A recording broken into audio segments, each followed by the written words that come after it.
Personal story segment tonight. One of the rising Republican politicians in America is New Jersey Governor Chris Christie, a tough guy who is bent on cutting government spending. Because of that, the governor has a number of critics, including Marc Lamont Hill. He's fat for a politician. He doesn't have the body. Does not have the body type to win a national election against Marc Lamont. I mean, there are other issues. Can we? Look at that. Nobody wants to vote. Do people still vote on appearance? Yes. We have done. I'm sorry. Why are we yelling at you? We're like, look at Sarah Palin. With us now is Dr. Hill, who teaches at Columbia University. He doesn't have the body type to win a national election? Yes. Okay. Does a name Grover Cleveland, William Taft, do they mean anything to you? Do the words 24-hour cable news, internet, celebrity reality shows mean anything to you? Christie's a hefty guy, so what? My point is we're more obsessed with body image and type. We're much more interested in access now than we ever could. We wouldn't elect someone in a wheelchair now either. I don't believe that for a second. I think you're dead wrong on this. Christie, I think if he does a good job in Jersey, and he's got 52% approval right now for his first year in office, the people don't care whether he's a hefty guy or not. They want people who are honest and who are effective. I was surprised when you said that because you're usually misguided, but you usually have grounded in some kind of realism. This is grounded in realism. There are empirical studies to support this. Taller candidates tend to win. Taller. More attractive candidates tend to win. Right. By both Thinner of those measures, I'd be win. president of the United States. Well, I'm 6'4", and look at me. That's my point. Do you think you'd have a cable news show, the top-rated cable news show, if you weren't so dastardly good looking? I can name people who are not as devastating as I am, who do have their own programs. Right. But no one does the numbers you do, and it's because you're so damn good looking. Okay, but you have a syndicated program. We can agree on that, right? Sure. Okay. I mean, I don't think there's any doubt about that. And it does cut across ideological lines. Both liberals and conservatives agree with you on this. But you have your own syndicated program now, right? Yeah. Okay. And you're a midget. I've heard that. Yes. We play with the cameras.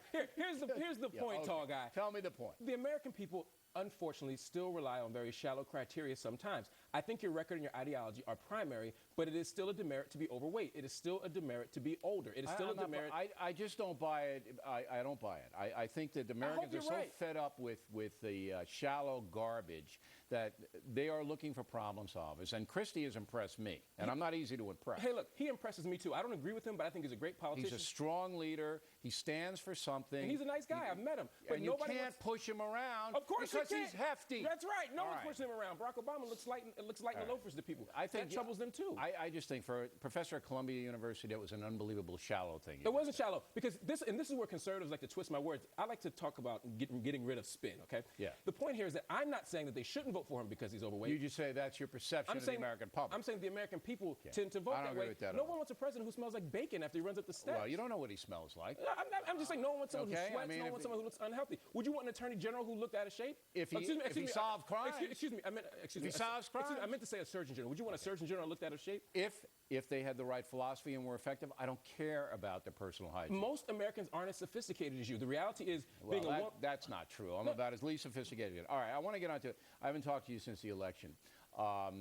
You are self-admittedly a very far-left man, and you understand that what you believe in isn't ever going to happen here in America in our lifetime. Right. But I think some liberal people, liberal Americans, were shocked at the extent of the repudiation of Barack Obama's administration.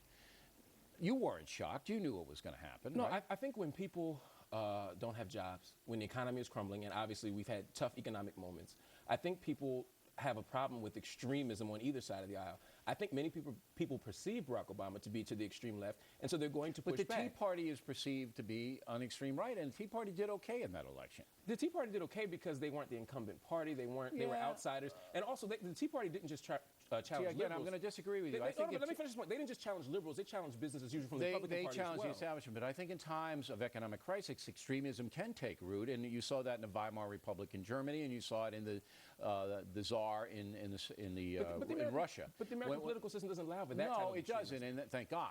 Now, why are the states of New York and California so, I hate to use this word, disconnected to the rest of the union?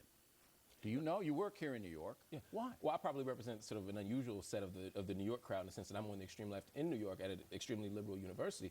But I think that the West Coast and the New York, or the East Coast rather, are not as out of step as you think they are. I think there are people in Middle America who have the same values. I think the bulk of American people do want healthcare reform. I think they do want to end these wars. I think they do. But they want it done in an efficient way. But you have Massachusetts, you have Delaware, Maryland, you have New York, you have California, Washington State.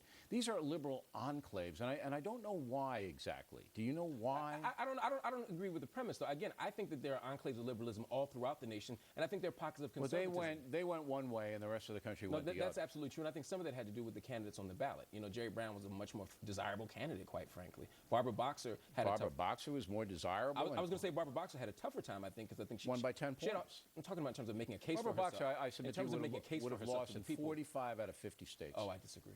Oh, I disagree. You think Barbara Boxer is a popular senator? I think Barbara Boxer could have won the election in multiple states. There are candidates all around the nation who have troubled records. So you're not going to answer my question. I don't agree. I'm answering your question. I don't agree with the premise. It's an old it is possible that you could ask a question with a faulty premise. The pinheads at Harvard gave me the same thing when they couldn't answer my question. If you know, ladies and gentlemen, why New York and Massachusetts and California are detached from the rest of the country, please email. Doctor, good to see you, okay? Always good to see you. Don't put on any weight, okay? Stay thin, please. I want you to keep this show. You and I are working out. That's right. Let's work out together. I don't want to get you hefty's wife to toss you off the set. When we come right back, is it legal?